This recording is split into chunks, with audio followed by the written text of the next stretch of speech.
Olá, está começando mais um programa SP Brasil pela TV Câmara de São Paulo. Nele você acompanha entrevistas com personalidades da cena política, econômica e cultural do país. E o nosso convidado de hoje é o advogado e professor Orlando Vilas Boas Filho. Olá, tudo bem com o senhor? Olá, como vai? Tudo bom? É um prazer estar aqui. Bom, o nosso convidado, ele é filho de Orlando Vilas Boas, que foi um importante defensor da causa indígena no Brasil, que foi inclusive uma das pessoas que tornou possível a criação do Parque Indígena do Xingu. É isso mesmo, né? Isso mesmo. Uhum. Como é que foi? Conta pra gente um pouquinho a expedição Roncador Xingu. Bom, a Expedição Roncador Xingu fala muito da história recente do país. Ela foi criada pelo Getúlio Vargas no contexto da Segunda Guerra Mundial e tinha uma finalidade inicial de povoamento da região central do país, né? Naquele momento, o Brasil ainda era um país litorâneo, era um país que não havia ocupado efetivamente o território e havia todo um questionamento, inclusive, sobre a soberania do país no que se refere a esse território formalmente pertencente ao país, mas ainda não devidamente povoado, né? Então, naquele contexto da Segunda Guerra Mundial, Getúlio Vargas criou uma expedição, que é a Expedição Roncador Xingu, né? Ela tinha como marco justamente sair da Serra do Roncador e chegar à região do Rio Xingu. E a finalidade era justamente conseguir criar núcleos de povoamento para a ocupação efetiva da região. O meu pai se engajou, junto com meus tios, nessa expedição desde o início dela. E o que ocorreu foi que, ao longo do desdobramento, do desenvolvimento da expedição, eles perceberam que aquele território não era um território vazio, era um território povoado. Só que povoado pelos povos indígenas, né, que naquele momento não se imaginava que estivessem lá em tamanho número ocupando a região. Agora, como é que foi a decisão do seu pai, junto com os irmãos, de resolver entrar nessa expedição? Ele tinha alguma ligação, alguma formação ligada a essa questão? Não.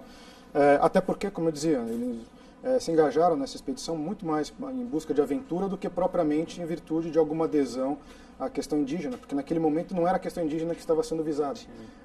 Se imaginava que a expedição fosse ocupar os vazios geográficos do país, então era muito mais esse impulso inicial do que propriamente a questão indígena que estava figurando naquele momento. Evidentemente, né, havia-se toda uma ideia de que poderia haver índios na região, etc. e tal. Eles tiveram uma formação fortemente humanista, enfim, sem dúvida alguma. Naquele momento, a figura do Marechal Rondon já era uma figura de grande evidência, que inspirava toda aquela geração. Mas, de modo geral, o engajamento inicial se deu por conta mesmo da busca de uma aventura que os levasse para distante daquela vida que eles levavam cotidiana aqui em São Paulo. Como que você vê a importância, hoje, do Parque Indígena do Xingu? Olha, o Parque do Xingu ele tem uma importância, em primeiro lugar, efetiva para a sobrevivência das populações que lá habitam, tanto na dimensão da sua vida cotidiana, como também na sua dimensão propriamente cultural. Não houvesse esse parque, certamente essas populações já teriam se descaracterizado ou estariam numa situação de precariedade muito forte, né? Mas, além disso, o Parque do Xingu é um símbolo. O Parque do Xingu é um símbolo de uma política indigenista bem sucedida, uma política indigenista que conseguiu, em grande medida, se contrapor a um projeto nacional que tem vigência até hoje e que sempre viu o índio como obstáculo a ser retirado do caminho. Então, é uma reserva de grandes dimensões, que era para ter sido maior ainda. O projeto inicial era que a reserva fosse bem maior do que efetivamente ela é. Mas, de qualquer maneira, com as dimensões que ela tem, uma reserva enorme, né, ela simboliza a luta de toda uma geração na preservação da identidade cultural, dos direitos fundiários dos povos indígenas, né, diante de um país que sempre teve uma política, digamos, de apropriação muito predatória dessas regiões, né? Então, política predatória essa sempre motivada por uma razão ou por outra, por uma justificativa ou por outra, mas sempre uma política de apropriação que via nos povos indígenas empecilhos a serem retirados do caminho.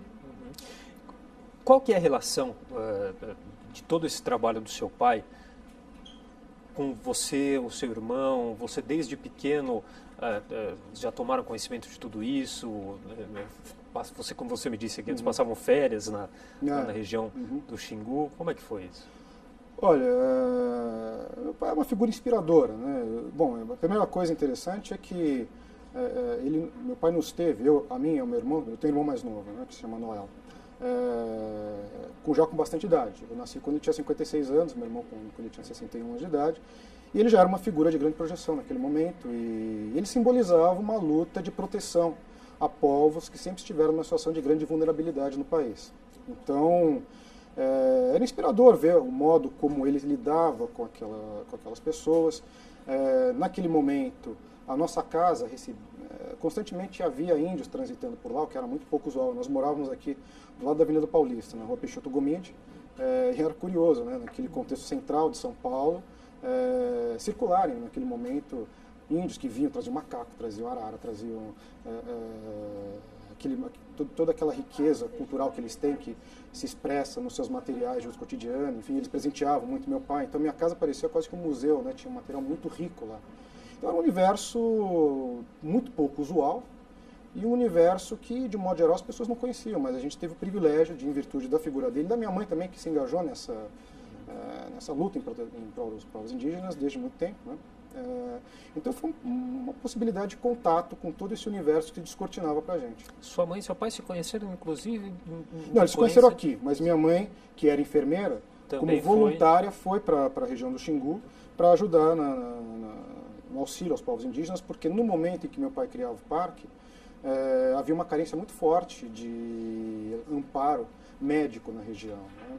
E a região do Xingu é uma região com uma série de problemas. Ela tem malária endêmica, ela tem uma série de questões triviais do dia a dia que naquele momento não tinham nenhum amparo mais efetivo da medicina ocidental.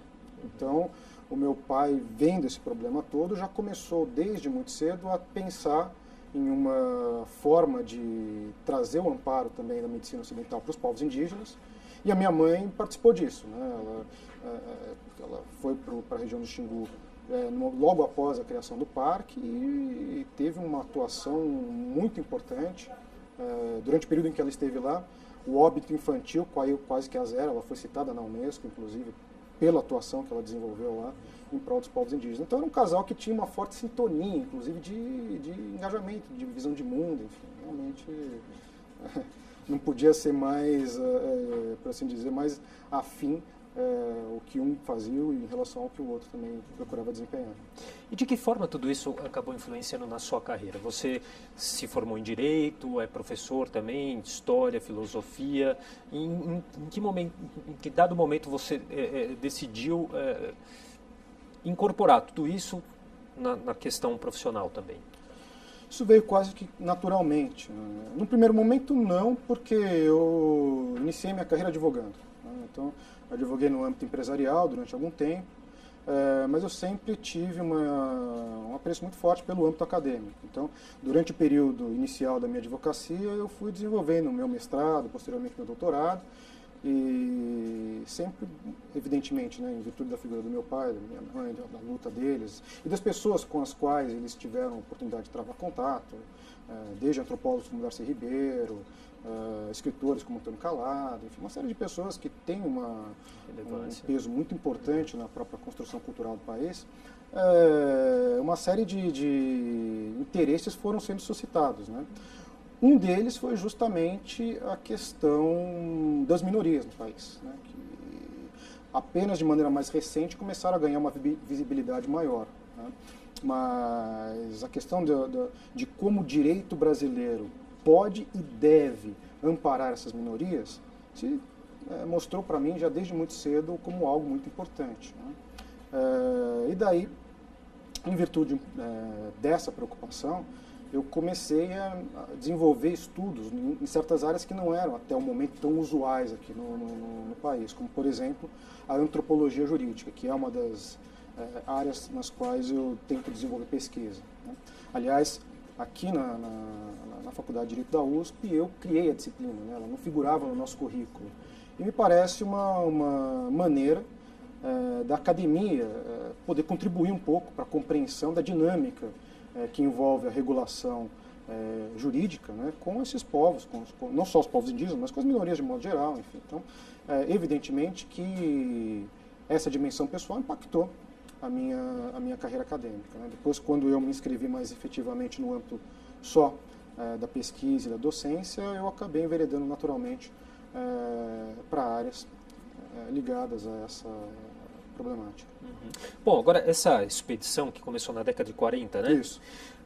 Como é que foi? Porque o governo na época selecionava os sertanistas, né? Isso, esse é o termo correto, sertanistas. Não falava os sertanejos. Sertanejos mesmo. Sertanejos mesmo. Para desbravarem aí o centro-oeste, né? No caso, o seu pai com os seus tios, os irmãos dele, não eram sertanejos, né? Eles se fantasiaram disso. Tiveram que se fantasiar. Quer dizer, fantasiar, né? Não. Eles deixaram a barba crescer, usaram roupas ruins e foram lá se engajar. Porque o que acontece, né? Quando a expedição foi criada, ela ficou a cargo do coronel Flaviano de Matos Vanik, né? Que era uma figura que começou a regimentar pessoal para a lida que estaria envolvida naquela expedição. E, evidentemente, até com certa razão, ele buscava pessoas rudes, né, que pudessem ter contato, conhecessem o que é o sertão do país, né, e pudessem desenvolver uma atividade pesada, que era aquela, né. Pois bem, o meu pai e os meus tios, encantados com a possibilidade de se engajarem nessa expedição, buscando aventura, como eu tinha dito, eles tentaram se engajar na expedição aqui em São Paulo e foram recusados. Então eles deixaram a barba crescer, foram lá para a região do Araguaia e disseram que eram sertanejos da região e acabaram se engajando na expedição dessa maneira. Mas rapidamente eles foram descobertos, né? E por esse motivo acabaram depois assumindo a chefia da expedição. Mas você acha que para o governo daquela época o fato de selecionar pessoas com um nível de intelecto mais elevado representava algum tipo de ameaça? Ia contra o que talvez era o planejado ou não? Olha, não saberia lhe dizer se havia, pode ser que sim, sem dúvida alguma, né?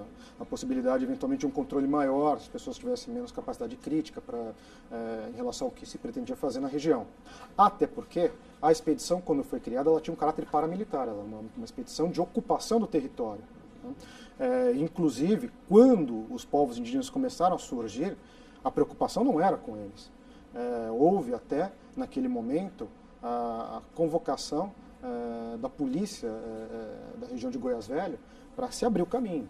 E meu pai acabou assumindo a chefia da expedição porque ele denunciou essa frente militar que eventualmente geraria um morticínio entre os índios por Marechal Rondon. E daí, neste momento, quase como um castigo, ele assumiu, como quem ele dizia, né, como quem diz, bom, já que vocês não querem a frente militar, então assumam vocês essa vanguarda e entrem no território indígena. Então eles acabaram assumindo a expedição como um desafio porque essa frente militar foi simplesmente posta de lado. Por intervenção naquele momento do Marechal Rondon. Ótimo. Bom, a gente vai fazer um intervalo, daqui a pouco a gente continua essa conversa aqui no programa SP Brasil. Nós voltamos já.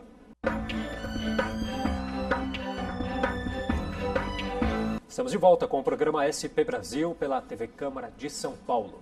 E o nosso entrevistado de hoje é o professor Orlando Vilas Boas Filho, que mantém vivo o legado de seu pai, Orlando Vilas Boas, na defesa dos índios no Brasil.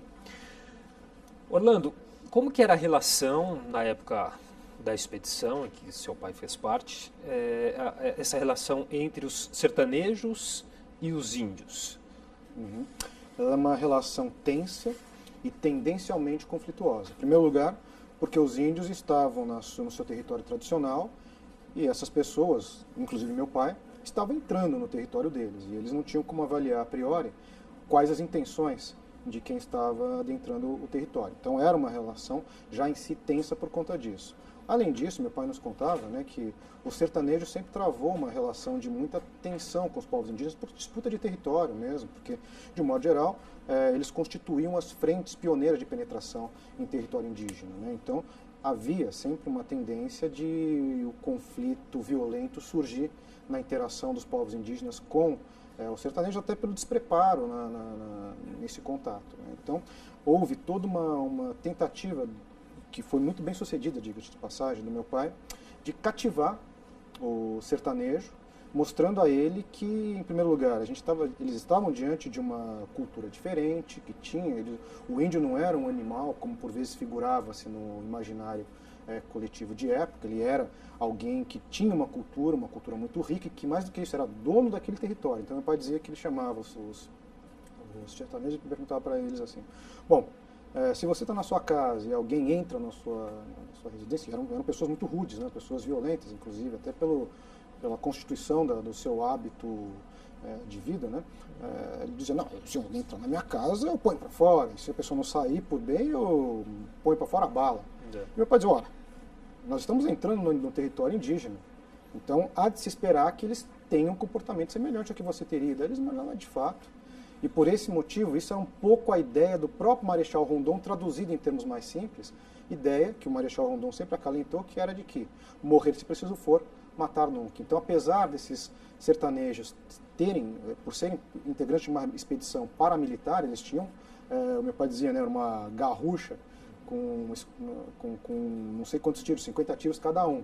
Eles jamais dispararam contra os índios, porque eles foram, desde logo, cativados para a importância do que eles estavam historicamente desenvolvendo. E é interessante notar que hoje existe uma associação dos ex-integrantes, que eram antigos sertanejos, que participaram e que têm a exata noção da magnitude do trabalho que eles desenvolveram. São atores anônimos da história do Brasil, mas que têm um papel realmente muito relevante e que são ciosos desse saber, desse papel que desempenharam. O papel do sertanejo ainda existe. Em que sentido, você pergunta?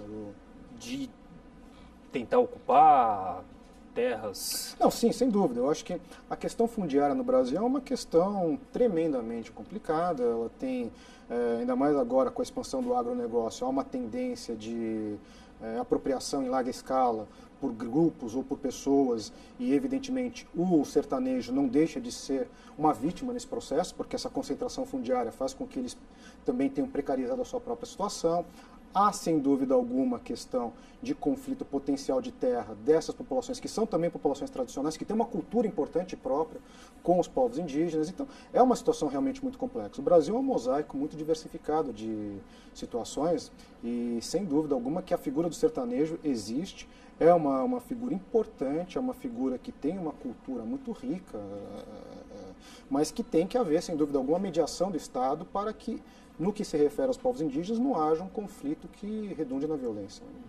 Agora, qual que você acha que seria o desfecho caso não tivesse essa ação protecionista? Sem dúvida alguma, eu acho que teria havido um enorme morticínio na região. A intenção do governo brasileiro naquele momento era povoar o país. E povoar o país com uma sociedade que estava em franco processo de expansão em direção àquela região. Então, a atuação, e essa eu acho um dos grandes méritos da atuação dos irmãos Vilas Boas, foi barrar esse processo e ressignificar o processo. Mostrar que, na verdade, deveria incumbir à sociedade brasileira, ao Estado brasileiro, não mais simplesmente um povoamento de uma região supostamente vazia, mas a proteção do original proprietário daquela região, que eram os índios. Então, daí a transformação do sentido da expedição. Bom, a Constituição ela atribui ao Estado o dever de demarcar essas terras indígenas, né, que são essas áreas destinadas à sustentabilidade dos povos nativos. Qual que é a importância de ter essas terras demarcadas? Isso é fundamental por N aspectos. Bom, primeiro, o aspecto legal. Preceito constitucional previsto e, aliás, não cumprido, porque o ato da disposição transitórias da Constituição de 88 estabelecia o prazo de 5 anos para a demarcação integral das terras indígenas no Brasil. Prazo esse que não foi cumprido, a gente tem todo um problema decorrente deste não cumprimento deste prazo, né? Então, a primeira coisa é essa, ou seja, há lá um preceito constitucional, há toda uma dinâmica que levaria naturalmente à demarcação desse território. Além disso, as populações autóctones têm no seu território uma área que constitui a sua própria identidade. É uma relação diferente da relação que nós mantemos. Não é uma relação capitalista. Não é uma relação marcada pela produção. É uma relação marcada pela própria formação da identidade. Então, se diz muito que os índios têm muita terra e são poucos e assim por diante, mas isso não é porque se trata de uma terra voltada para a produção. É uma terra que tem a ver com a constituição imemorial da identidade desses povos. Então, esse território é um território que significa para eles a sua própria identidade. Então, esse é um ponto. E, além disso, diga-se muito bem de passagem, isso eu posso atestar por ter ido diversas vezes à região, os territórios indígenas no Brasil hoje são áreas de preservação, diante da apropriação absolutamente predatória e criminosa, por vezes, que alguns grupos fazem do interior do país. Desmatando de maneira absolutamente irresponsável, poluindo os rios com agrotóxicos, a partir de uma atuação que simplesmente não dá a menor importância para a biodiversidade do país. Então, as reservas indígenas do Brasil, isso eu posso lhe dizer, sobrevoando a região, nós conseguimos ver a olho nu do avião onde começa o parque e onde ele termina. Porque terminando o Parque do Xingu é pasto batido. Ou seja, eu acho que para nós brasileiros, mesmo que não se importe com o destino dos índios, encontra nos índios alguém que está preservando o ecossistema, a natureza do nosso próprio país. Qual que é a área do Xingu? Olha, o Xingu, ele surgiu com um território mais ou menos semelhante ao da Bélgica. É uma área enorme. Tá? Ele sofreu diversas agressões. Tá? Durante o regime militar, o parque foi cortado pela BR-80, então ele teve uma parte sua posteriormente destacada do parque, né? Mas é um parque de imensas proporções. Ele surgiu com 28 mil quilômetros quadrados, realmente mas a ideia é a seguinte: o parque, o traçado dele acompanha o Rio Xingu. Então ele foi demarcado no sentido de fazer um acompanhamento do Rio Xingu para preservação da região, inclusive. No momento em que o parque foi proposto, imaginava-se que, em primeiro lugar, ele serviria de um local que resguardaria o desenvolvimento e protegeria as populações da região, e serviria também, já se imaginava isso naquela época. Vejam, o parque surgiu, as primeiras iniciativas na construção do parque já aconteceram nos anos 40, no final dos anos 40. Uhum. Então vejam quão vanguardista era esse projeto naquele momento. Já se imaginava que, além de um lugar de preservação dos povos indígenas, aquele lugar seria um lugar de preservação da natureza brasileira para gerações futuras. Então, essa ideia de uma ampla reserva tem também essa dimensão ecológica envolvida. Tá? E outra coisa, a reserva de amplas dimensões, ela tem a ver também com uma visão das populações indígenas que busca resguardar para elas um território amplo no qual elas possam, inclusive, se desenvolver até em número. Uhum. Porque a lógica anterior, que pautava a produção de reservas indígenas no Brasil, era de pequenos territórios, porque se imaginava que o índio ficaria lá durante algum tempo, se engajaria com boia fria na dinâmica das relações capitalistas que começavam a chegar à área rural, e se transformaria num trabalhador rural e assim por diante. A ideia de uma reserva de ampla dimensão é justamente preservar os povos indígenas no seu caráter perene, enquanto cultura, enquanto povo e assim por diante. Uhum. Bom, e existem essas terras indígenas em praticamente todos os estados brasileiros, né? Elas abrangem aí cerca de 14% da superfície nacional, dá mais de 1.173.000 quilômetros quadrados. E salvo algumas situações, não podem ser exploradas, né, por não índios, né? Uhum. E aí a gente tem essa questão, né, que os membros da Frente Parlamentar da Agropecuária, uma entidade que reúne mais de 230 deputados e 25 senadores, diversos partidos, que representam, claro, os interesses do agronegócio, e essa aí é uma prerrogativa, como a gente já falava, um entrave aí para o desenvolvimento do país, né? O que você acha dessa questão? Bom, cabe nós perguntarmos que país nós queremos ter. Se um vasto deserto que produz soja, ou um país que preserva a sua biodiversidade, que preserva a sua diversidade cultural e assim por diante. Eu acho que a questão é colocada nesses termos porque ela é colocada por grupos de interesse, que estão visando o interesse próprio, não sequer o interesse do país, porque a gente está falando aqui de capitalismo, de pessoas que estão com o intuito, evidentemente, de obter lucro com a região.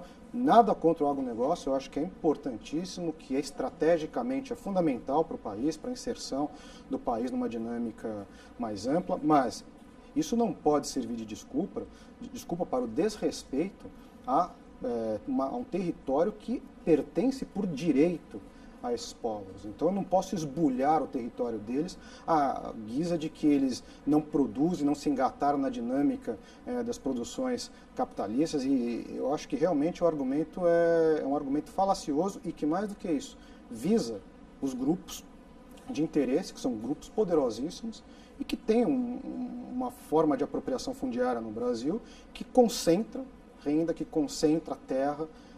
Não se trata propriamente de um acesso mais ampliado, é realmente uma dinâmica de viés capitalista no interior do país. Portanto, eu acho que ela pode e deve conviver com a preservação de áreas de proteção ambiental, de áreas de proteção aos povos indígenas e outras minorias. Eu acho que a gente não pode desrespeitar, a partir de um argumento como esse, o território desses povos. Eu acho que realmente isso seria uma violência, isso mostraria que o Brasil aprendeu muito pouco com a sua própria história e com a dinâmica que rege as relações atuais no mundo como um todo.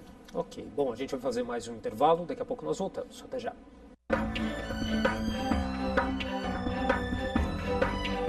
Estamos de volta com o programa SP Brasil pela TV Câmara de São Paulo, que hoje recebe o professor Orlando Vilas Boas Filho, que mantém vivo o legado de seu pai, Orlando Vilas Boas, na defesa dos índios no Brasil. Orlando, a gente sabe que os ruralistas são uma parte importante da base de apoio ao governo Temer, né?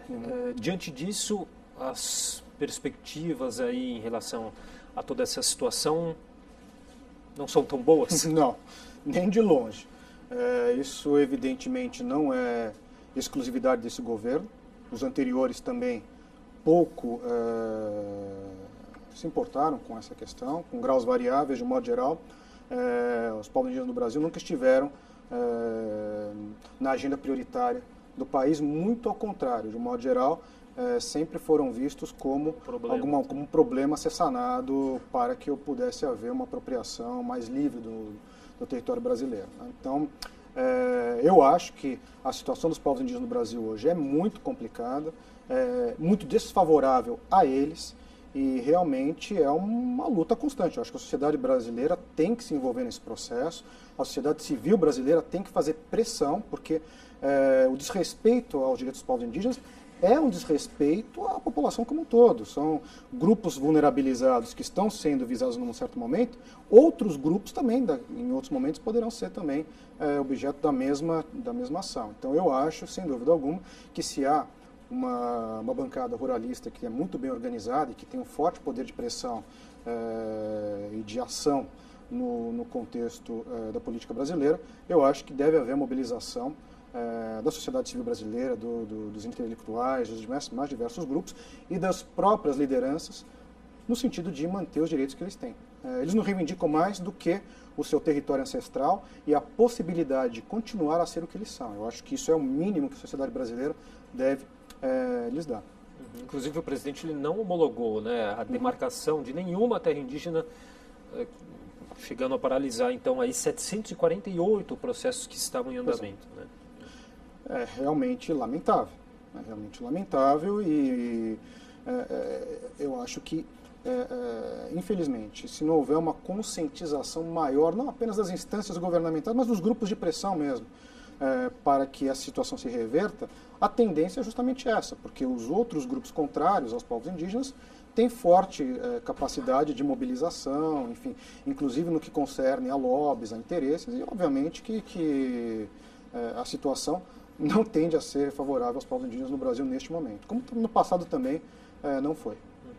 E como que você vê a atual gestão da FUNAI? Ela está sucateada, como muitos falam? Olha, a FUNAI, meu pai já dizia isso, e a gente pode, portanto, perceber o quanto isso é, infelizmente, estrutural no país, né? A FUNAI foi um órgão que surgiu e viveu em crise. Viveu em crise por quê? Porque não interessa muito aos grandes grupos. Então, a FUNAI, ela congrega pessoas muito bem intencionadas, evidentemente que não são todas, mas há pessoas que têm uma dedicação enorme à questão indígena e que integram a FUNAI e exercem um papel absolutamente importantíssimo. Agora, a nomeação é política, a nomeação da presidente da FUNAI é política, enfim. Então, a gente encontra uma série de injunções que, por vezes, obstruem que pessoas que estejam efetivamente engajadas em prol do índio assumam a própria presidência do órgão. Então, realmente, eu acho uma situação muito complexa. Recentemente, no próprio governo Temer, por solicitação dos povos indígenas, meu irmão foi cogitado a assumir a presidência da FUNAI. Entretanto, por injunções das mais variadas, políticas, evidentemente, acabou sendo alijado da assunção contra a solicitação dos próprios povos indígenas implicados. Então, realmente é uma situação muito pouco confortável, né, para os povos indígenas, porque, de fato, há pressão e tudo se coloca, não estou mencionando corrupção, nem nada disso, estou simplesmente dizendo o seguinte, é questão de pressão.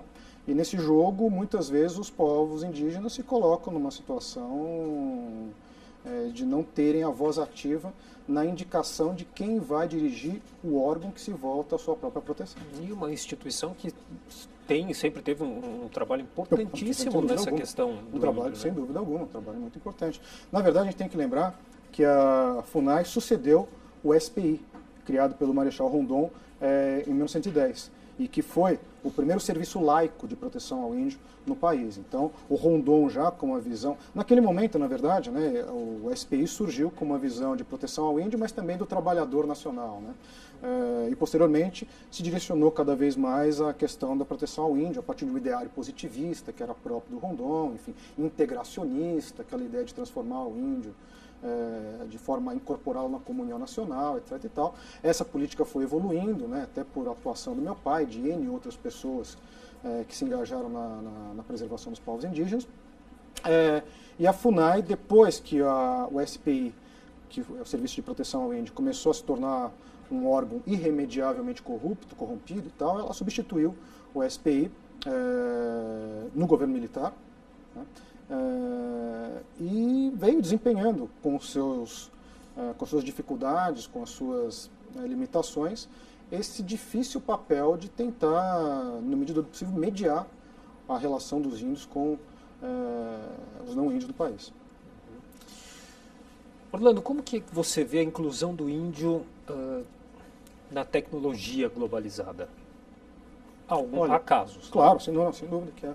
E é, por vezes, até curioso de ver, né, o quanto eles lidam bem com certas tecnologias que, à primeira vista, pode parecer um pouco inusitado imaginar que alguém de uma cultura tão diferente da nossa possa estar manejando aquilo. Bom, nenhuma cultura é estática.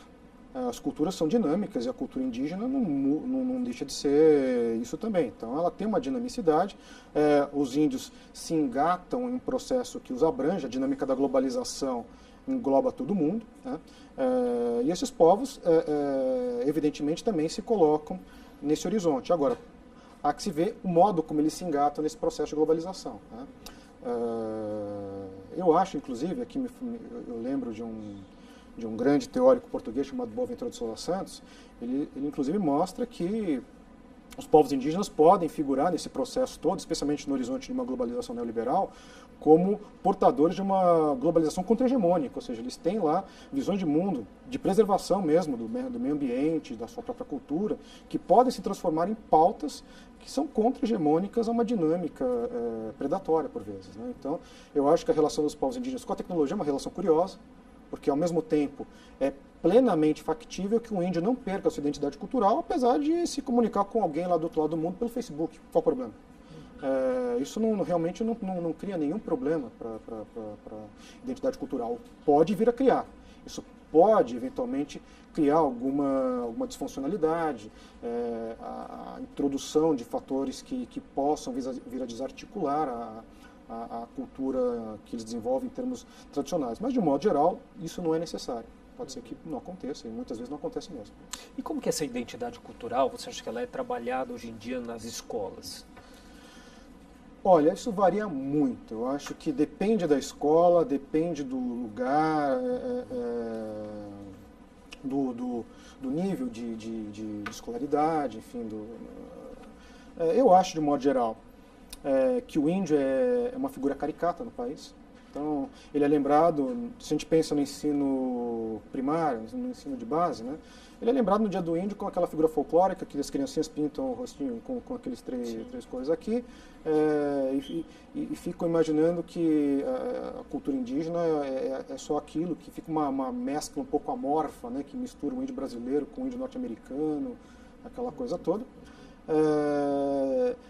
Nos patamares mais aprofundados de estudo, não é também, muitas vezes, uma figura muito visada. Eu me lembro, uma das minhas faculdades foi a graduação em História, que eu desenvolvi, inclusive, aqui na Faculdade de História da USP. E naquele momento em que eu fiz a graduação, eu, por exemplo, não ouvia falar de índio quando eu cursava disciplinas que não estavam mais no horizonte do Brasil colônia. Então, é uma coisa engraçada. Parece que é uma realidade que foi minguando, desapareceu e que faz parte da história do país no passado. O que não é verdade. Nós encontramos uma população em crescimento, uma população que se reconhece enquanto tal e que tem o direito de ter o reconhecimento dos outros também. Então, eu acho que há ainda muito o que se fazer na quebra desse estereótipo empobrecedor em relação aos povos indígenas no Brasil. Eles têm uma cultura muito rica, nós falamos diversas línguas indígenas do país, é um mosaico linguístico muito variado, diversificado e rico, e cabe, de fato, nós promovermos pesquisa e difusão para as pessoas, de modo geral, dessa riqueza cultural que nós temos. Aliás, diga-se de passagem, eu sinceramente acho que, em termos de cultura, os povos indígenas têm uma riqueza, por exemplo, da sua cultura material, que é absolutamente impressionante. A gente pensa, por exemplo, grandes pesquisadores como Lévi-Strauss. Lévi-Strauss falava da arte plumária do índio brasileiro com um absoluto fascínio, porque, de fato, é algo extremamente bonito. E não é essa reprodução caricata que a gente faz aqui, de um penacho aqui ou acolá. Não é isso, não. É realmente algo muito sofisticado e que a gente, de uma maneira geral, não conhece. Lembrado, às vezes, no Carnaval. No Carnaval, pois é. Mas sempre tematizado de uma maneira um pouco caricata. Eu acho que é importante que nós conheçamos o grafismo indígena. É absolutamente magnífico. Os objetos de cultura material que eles produzem, os objetos são absolutamente fascinantes, de uma riqueza muito grande, enfim, são peças de arte mesmo. A arte plumária brasileira é de uma riqueza absolutamente estonteante. Então, eu acho que a gente não conhece ainda tudo que nós temos de rico nesses povos. E mais do que isso, o legado mesmo que eles nos deram, né, na interação que nós tivemos, que eles são constitutivos da nossa própria história. Né? O brasileiro não é um português, embora seja, em grande medida, fruto da colonização portuguesa, não é simplesmente um português que se alçou, que atravessou o Atlântico. Ele se mesclou com uma série de características culturais de outros povos e há um contributo muito importante dos povos indígenas nesse processo. Ok, bom, a gente vai para o nosso último intervalo. Daqui a pouquinho a gente volta para o último bloco do programa SP Brasil. Até já. Estamos de volta com o programa SP Brasil pela TV Câmara de São Paulo, que entrevista hoje Orlando Vilas-Boas Filho, que mantém vivo o legado de seu pai, Orlando Vilas-Boas, na defesa dos índios no Brasil. Bom, Orlando, é possível preservar a identidade cultural indígena por meio de uma política de integração? Ela é inevitável. Eu acho que a interação dos povos indígenas com a sociedade que os engloba, ela é um fato. Eu acho que um fato, inclusive, previsto no horizonte do que meu próprio pai pensava. Né? Então, o que se trata aqui é de saber como que se dará esse processo, porque ele pode levar à desconfiguração completa desses povos, inclusive a sua marginalização, enfim, ou até o seu desaparecimento, ou pode gerar, como é o caso do Xingu, a possibilidade de uma interação que preserve, em certa medida, a sua identidade cultural. Então, tudo tem a ver com o modo como se opera este processo. E ele passa, entre outras coisas, pelo quê? Pela terra.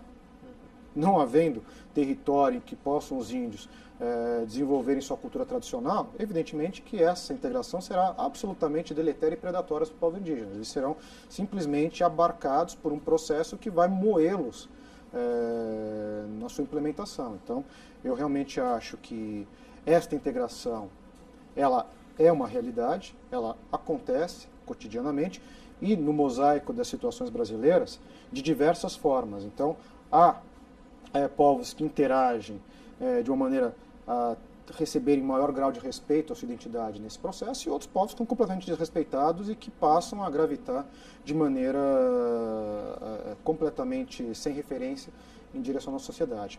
A questão da integração é uma questão complexa porque há todo um jargão relativo a isso, né?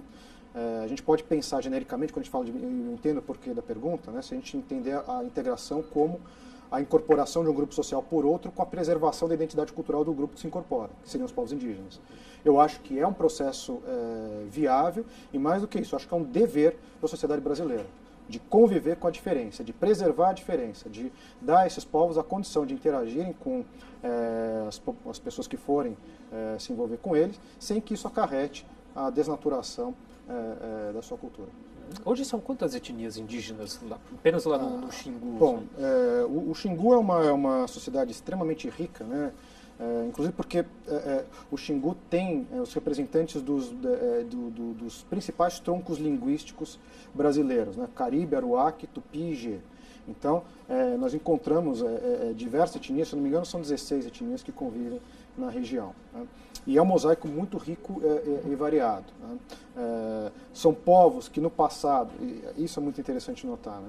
São povos que em alguns casos tinham conflitos muito intensos entre si, mas que se conscientizaram da necessidade de construir relações que permitissem um convívio harmônico naquele território. Então, é uma sociedade complexa, é uma sociedade composta por povos diferentes, que falam línguas diferentes, que têm visões de mundo diferentes e que muitas vezes estão numa situação de tensão latente ali, né? De todo modo, são povos que já estão há mais de 50 anos convivendo de uma maneira bastante exitosa, se a gente pensa no convívio que eles têm. Então, realmente é um lugar muito rico em termos culturais e também em termos de se encontrar soluções para uma interação não conflituosa entre grupos tamanhamente distintos. Eu te perguntei no último bloco como que qual a sua avaliação em relação à identidade cultural, como que ela é passada nas escolas, né? E eu te pergunto também qual que é a importância das escolas indígenas, como que são essas escolas indígenas, qual que é a importância do ensino nas aldeias e como que ele é feito? Olha, eu acho que, e também isso é muito variável, mas de um modo geral, essas escolas indígenas ela têm uma finalidade de, em primeiro lugar, valorizar a própria cultura dos povos indígenas, preservarem o idioma, que aliás é algo que figura como preceito constitucional também, e servirem como um veículo de mediação, ou seja, é fundamental que para que você me perguntou da integração, para que a integração efetivamente ocorra, os povos indígenas têm que estar preparados para interagirem com a sociedade brasileira, no sentido mais amplo, né?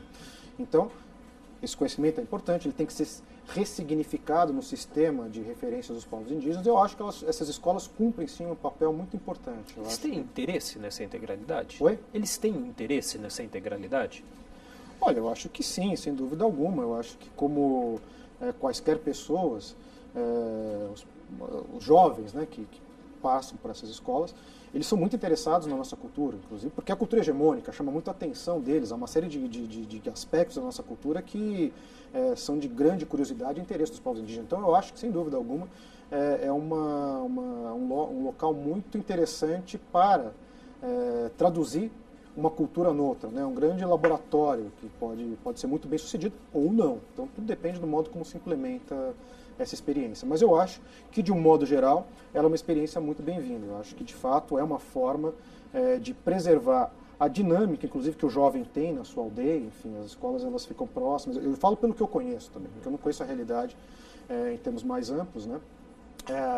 Essa questão é muito diversificada no país como um todo, mas o que eu pude ver no Parque do Xingu, quando eu estive lá, realmente me pareceu ser uma iniciativa muito exitosa. Quando foi a última vez que você esteve lá? A última vez que eu estive lá foi em 2003, por ocasião do Quarup, que os xinguanos fizeram em homenagem ao meu pai.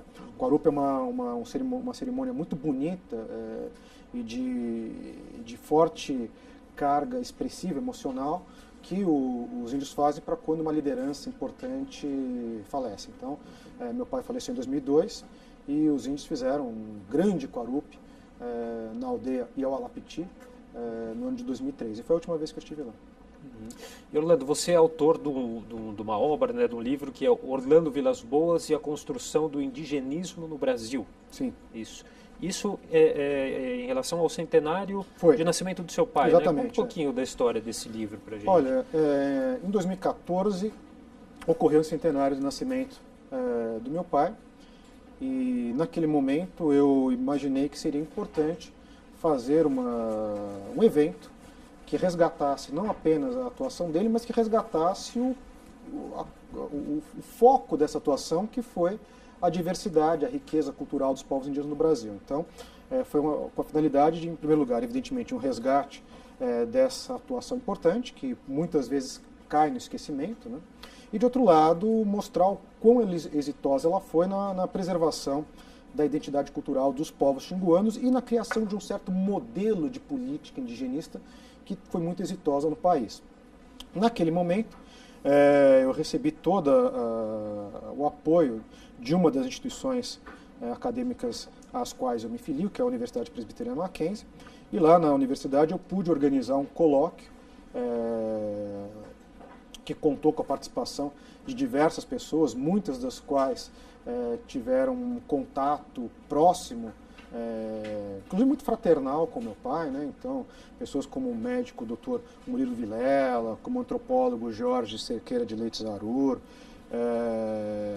e outras personalidades que participaram daquele colóquio, né? O material real, as discussões foram absolutamente... Maureen Basiliac, que foi uma grande fotógrafa documentarista brasileira, que dirigiu durante muito tempo o Memorial da América Latina, enfim, uma série de pessoas que participaram daquele evento. E daí pensou-se na produção de um livro que permitisse que as discussões que naquele momento aconteceram alcançassem um público mais ampliado, né, e preservasse, portanto, essa homenagem. E o livro surgiu daí. Então, é um livro que compila várias das falas do colóquio do Congresso em homenagem a ele, ocorrido em 2014, e também alguns textos de pessoas que não puderam participar da homenagem, mas que contribuíram com textos escritos, como um grande historiador chamado John Hemming, que é uma figura extremamente importante na construção de uma história dos povos indígenas no Brasil, que tem uma trilogia absolutamente fascinante, que recobre a situação dos índios desde da época do descobrimento até o período recente da história do país. Enfim, então, há um texto dele também, há um texto de um antropólogo belga chamado Gustav Wischpfeifer também, que contribuiu para o texto. Enfim, então, realmente é uma obra muito bonita e que consigna também um material, tanto de imagens como também de cartas. Uma coisa que eu fiz questão de fazer com que constasse nesse texto, nesse livro, foram cartas que meu pai trocou com diversas pessoas ao longo do tempo, de Claude Lévi-Strauss a André Siegfried, a Café Filho, Marechal Rondon, enfim. Então, o livro também ele tem toda essa tentativa de preservação deste material, que nós já em diversos momentos tentamos tornar público no país, mas infelizmente a gente não consegue. Esse material está na casa da minha mãe, com um acesso restrito, então o livro é um veículo de difusão desse material também. Uhum. Você mantém contato com as tribos do Xingu? Um contato escasso. Mesmo que não... Não, sem dúvida, é um contato, por vezes, quando vem alguns índios aqui, eu tenho contato. A última vez que eu estive lá já faz muito tempo, né? Então, a dinâmica das minhas atividades aqui me impediu de ter um contato mais próximo com eles, né?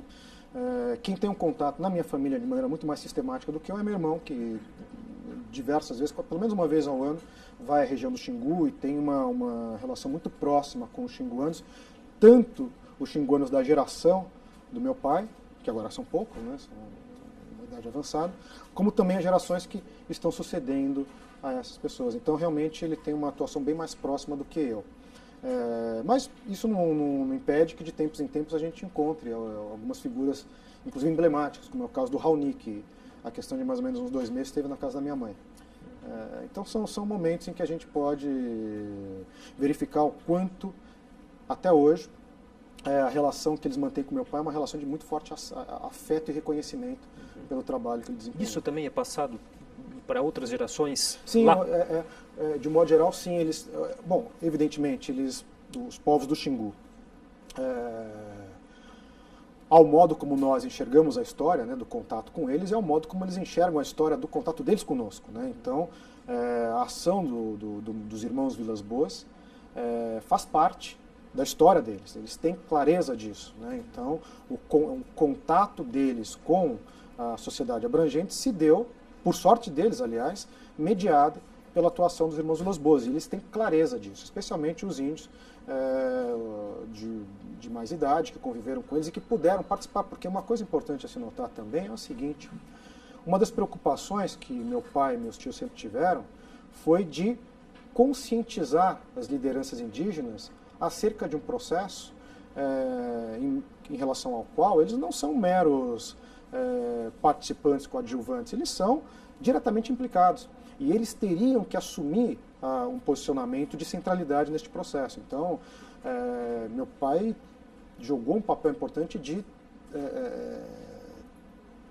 instruir, em certa medida, lideranças como Aritana, como Raoni, que conviveram com eles e que se veem como tendo sido formados por um certo ideário que ele tentou difundir. Então, há realmente eu percebo isso na relação que eles mantêm com o meu pai, uma relação de grande reconhecimento pelo trabalho executado. E qual a principal, as principais lições que você acha que você teve em todo esse período que você conviveu? De uma maneira bem rápida, nosso tempo já está acabando.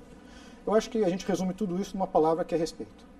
Eu acho que é o respeito à diversidade, o respeito à pluralidade, o respeito ao direito de outros povos, que são povos mais vulneráveis e que, em virtude da sua vulnerabilidade, não podem ser meramente desconsiderados ou esquecidos em um processo que envolve dinâmica de forças muito assimétricas em relação a esses povos. Então, eu acho que realmente a lição que me fica, como alguém que teve o privilégio de ser filho do Orlando e ter como os tios o Cláudio, o Leonardo, o Álvaro e minha mãe também, que participou desse processo como um todo, foi de perceber o quanto esses povos são dignos de respeito e quanto cabe a nós brasileiros respeitarmos a eles. Ok, queria agradecer a sua participação. Imagina, prazer. Eu queria só aproveitar e dizer que a iniciativa aqui do programa da TV Câmara e do programa SP Brasil mostra o quanto nesse canal importante, institucional, essa questão pode receber ressonância e, nesse sentido, o quanto se cumpre o papel social mesmo desse programa, de difundir a importância dessa cultura, a importância da luta de pessoas que se engajaram nesse processo. Então, realmente, é um enorme prazer e eu agradeço muito o convite. Nós que agradecemos. Eu conversei aqui com Orlando Vilas Boas Filho, e o programa SP Brasil de hoje vai ficando por aqui. Obrigado a você também que nos acompanhou em mais essa entrevista. Até a próxima.